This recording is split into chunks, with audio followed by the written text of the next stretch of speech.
Welcome to CicadaClan, a new clan made up of refugees from a group of destroyed clans that were attacked by the Dark Forest. AKA, welcome to my ClanGen Year Challenge. This game has completely taken over my life. ClanGen is a Warrior Cats fan game that's basically a Warrior Clan simulator game. There's this challenge that a lot of people have been doing where they do an update Speedpaint every in-game year of their clan. So, seeing as I already have 4 clans, excluding this one, I said why not, and now we're here.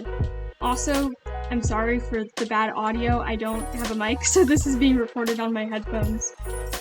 All of my clans are named after insects, so I already tied this clan to a bunch of other ones that you have no idea about. But don't worry about that, because this takes place in an alternate universe where those clans were absolutely wrecked by the Dark Forest. Think the Great Battle gone wrong. These clans were known as Caterpillar Clan, Worm Clan, Beetle Clan, and Bee Clan, but none of that matters anymore because they're dead. Luckily, there were a couple survivors, and they decided to create this clan, CicadaClan, hopefully far enough away so that the Dark Forest can't reach them. Hopefully.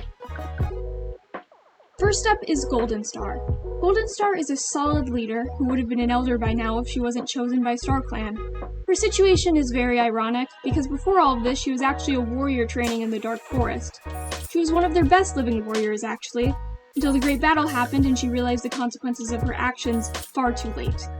Despite this, Golden Star's instant regret and resolve to save as many cats as possible from the battle redeemed her in StarClan's eyes, so much that they selected her to be the leader of the new clan.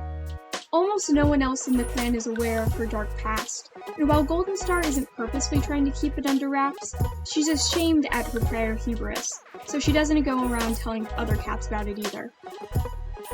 Cinderfleck is the current deputy, being chosen after the retirement of the first one, Peachfleur. I let my leaders choose their own deputies as opposed to choosing them for them, because it usually results in funny little scenarios like these. See, Cinderfleck is a good warrior with a keen eye, but he doesn't have the greatest self-esteem.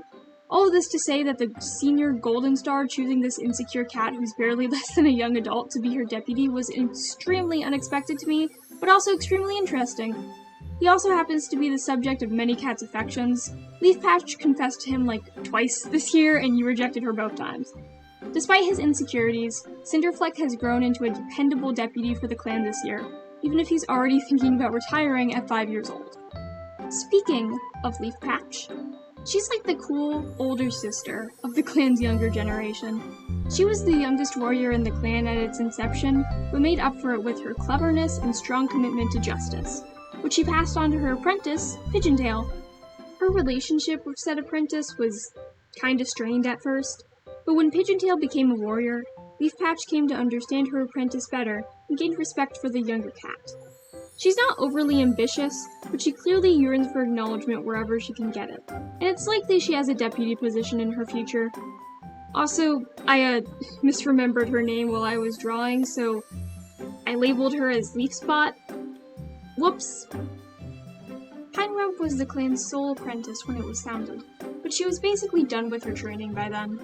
She's both a good fighter and compassionate, which is probably the best personality combination a warrior could have. She can more than hold her own on the battlefield, but she also has morals, you know? There's not a lot to say about her yet, except that she also has a crush on Cinderfleck, who is way older than her, who was also her mentor for a moon, so I'm not planning on pursuing that. Otherwise, she's good friends with everyone else. Midgeburst is the youngest clan founder, being only 1 moon old at the time.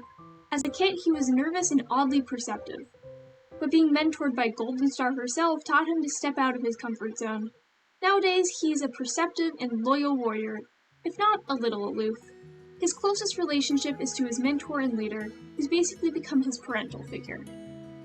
Seeing as he was literally just made a warrior like this moon, I think it's safe to say that Midgeburst is representative of the clan's growth as a whole. Pigeontail has had the biggest character arc so far. She went from this hyperactive kid to a clever and righteous warrior. Like I said before, she and Leafpatch didn't really get along at first, or really at all, until Pigeontail became a warrior. Pigeontail constantly questioned Leafpatch's authority and refused to treat the older cat as superior to her. Basically, they were the exact same cat and they hated it. They get along fine now, maybe not as friends, but at least as respected clanmates. Funnily enough, she only got those feathers in her tail after getting her name, so I guess Golden Star can tell the future now. She adores Pine Rump as a friend and has a crush on her. Neither feeling's being reciprocated at the moment, but it's fine. They'll probably get there eventually. Ashstripe and Frostfern are the embodiment of patrol cats right now. They haven't really done anything interesting yet. They're just 2 senior warriors doing their job. Ashstripe is a clan founder and Frostfern is a former kitty pet. They're coincidentally the exact same age, which, I don't know, I find that pretty fun. Ashstripe's on the left and Frostfern is on the right. Tawny Leopard is a beige flag of a character. They're bloodthirsty and have unnervingly good senses, but they haven't really done anything to warrant suspicion. Oh no, they just seem to be a loyal, slightly mysterious cat. They even adopted an abandoned kit they found. Also, they're non-binary. Chestnut Kit is the newest and youngest member of the clan at 2 moons old. She was discovered by Tawny Leopard and was immediately taken in by the clan. Despite her likely upsetting origins, she's a happy kit and a daydreamer. Now let's move on to our StarClan cats. You may have noticed that CicadaClan doesn't have a medicine cat. Well, that's because he died. Duck Whisker, the medicine cat, and Perchblur, the former deputy and elder, both succumbed to green cough. Since then, the clan hasn't had a medicine cat, and for now, they can only wait for StarClan to send them a healer. Luckily, that healer has already arrived. Now StarClan can only wait for CicadaClan to interpret their signs. Along with Duck Whisker in the middle and Perchblur on our right, there's also Tree Patch, the StarClan guide of CicadaClan. And with that, the events of Year 1 of CicadaClan have been wrapped up. Please let me know what you guys think of this video, of these cats, of this clan, because I would really like to make this a series.